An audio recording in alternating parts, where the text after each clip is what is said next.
The story begins with a terrifying scene where menacing monsters are advancing, tearing through the high peak of a massive mountain. Within moments, they begin moving toward a helpless family down below.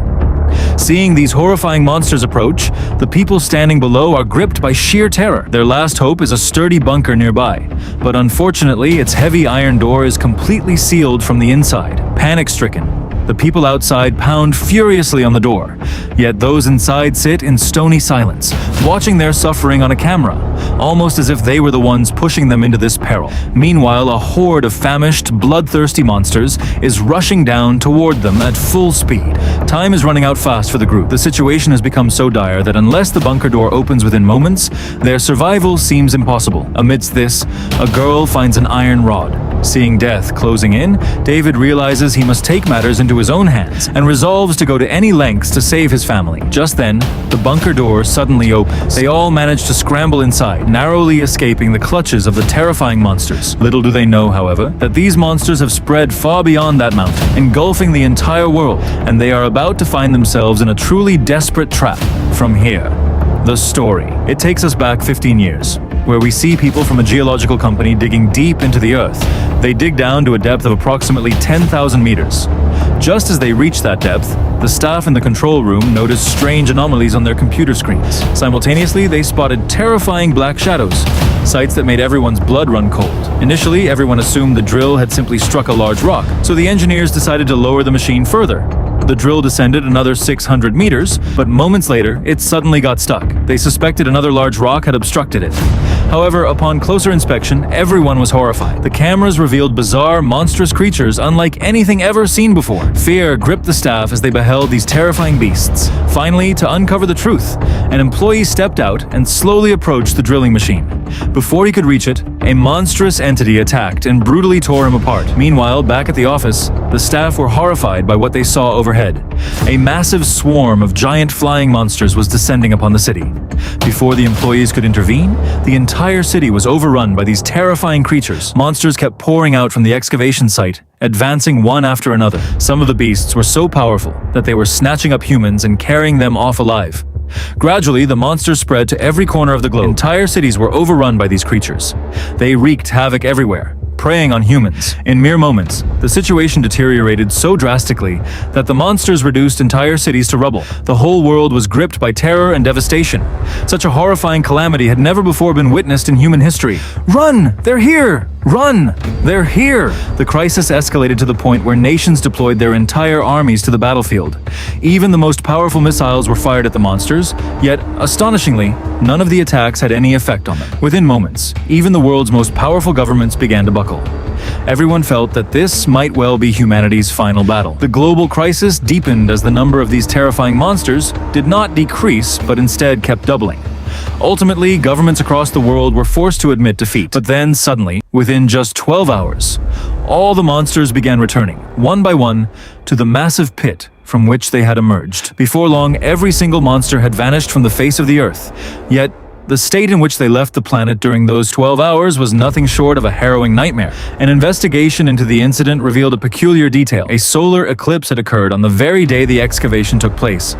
Scientists theorized that these terrifying creatures had emerged from their subterranean realm, that pit, solely during the eclipse, retreating back into it the moment the event ended. As soon as they had gone back inside, authorities took immediate action and sealed the massive opening forever. Time gradually passed. People began rebuilding their lives, and those terrifying memories slowly started to fade. 15 years flew by, and since that day, the monsters never emerged from the pit again. Meanwhile, back at the original drilling site where the creatures had first been sighted, army personnel began hearing strange noises once more. At first, they assumed it was merely the sound of drilling machinery. However, upon closer inspection, they realized the sound emanating repeatedly from the ground wasn't from a drill at all. It was the sound of the very same monsters that had wreaked havoc on Earth 15 years prior, and now they were poised to attack again. Elsewhere, we see a man named David sleeping alongside his son, Tim. Suddenly, he receives a phone call. A friend, speaking in a panic, urges him to get out of the house as quickly as possible. Time is running out, as destruction is imminent once again with another solar eclipse fast approaching. David was stunned upon hearing this news. His friend urged him to reach his bunker as quickly as possible. Meanwhile, when they checked the television, every channel was repeatedly broadcasting the same news. The danger was perilously close. Fish across all the oceans had been wiped out, just as before, serving as proof that those terrifying monsters had returned. David was gripped by dread upon hearing this.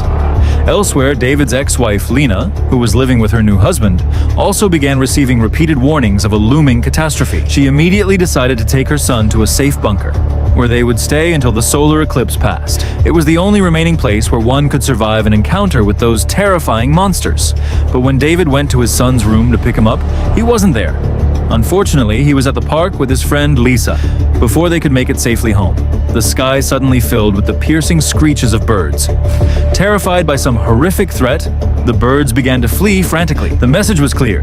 The same calamity from 15 years ago was returning. Hearing those agonizing cries, people began to scatter in panic, and the entire city descended into chaos. Abandoning their homes, everyone ran towards the bunkers to save their lives. Meanwhile, David reached the highway while searching for his son. Stepping out of his car, he was horrified by the scene before him. Birds were screaming and fleeing for their lives, as if a massive disaster were imminent. His heart began to pound the moment he saw the massive flock. Elsewhere, when Lena and her husband saw the birds fleeing in a frenzy, they too rushed towards the shelter without wasting a moment. Across the city, people were running in panic. The situation was dire, especially for the poor. Only the wealthy could secure spots in the shelters, while everyone else was left to fend for themselves. At the drilling site, the situation worsened. Before the solar eclipse had even begun, a monstrous beast, a harbinger of death, burst onto the scene. It claimed its first victim immediately upon arrival. Soldiers fired repeatedly at the creature, but their bullets proved ineffective against it. Amidst the city's chaos, David finally found his son, and they immediately set out to escape. After facing numerous hardships, the entire family finally reached the shelter. However, more bad news awaited them there. The guards at the gate made it clear that space inside was extremely limited. Only women and children were allowed in, while everyone else had to fend for themselves.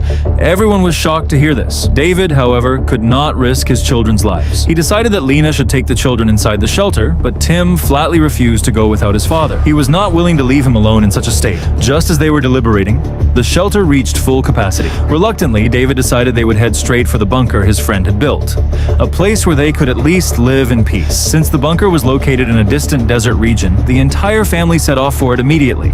Unfortunately, upon arrival, they found the road completely jammed with the vehicles, leaving them unable to move forward or backward. Before they could escape, the ground began to shake violently, as if the monsters had truly awakened once more.